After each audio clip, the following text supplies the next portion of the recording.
Michelle Eisenhower is looking forward to a fresh start in 2021.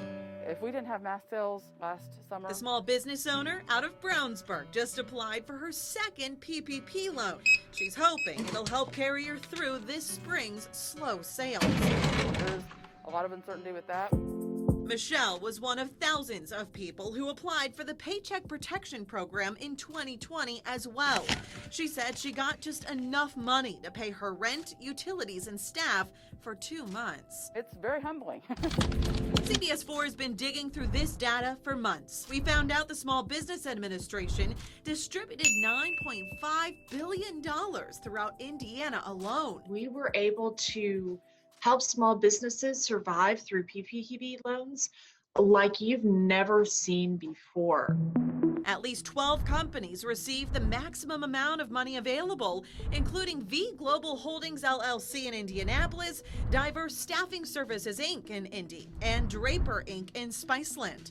None responded to our request for comment. Among the industries that made the most money, full-service restaurants, religious organizations, insurance agencies, real estate agents and brokers, and dentist offices, respectively. We still have restrictions in place. The Archdiocese of Indianapolis raked in the most among Hoosier churches.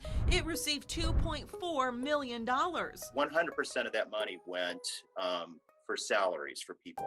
Greg Atolsky said the Archdiocese was able to pay 259 of its employees for 10 weeks thanks to that federal assistance. When the lockdown was implemented and people couldn't attend Mass, that also meant the congregation couldn't donate.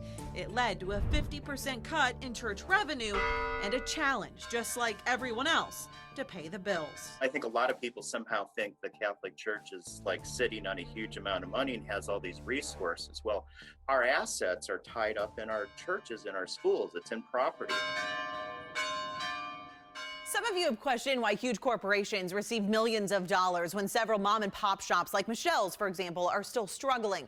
CBS4 identified 230 companies that received less than $1,000 in 2020. One just got 81 bucks. The SBA said they only received those amounts because the program was based off of payroll, and in many cases, those were independent contractors who didn't employ anyone but themselves. In the studio, I'm Angela Brower, CBS4 News.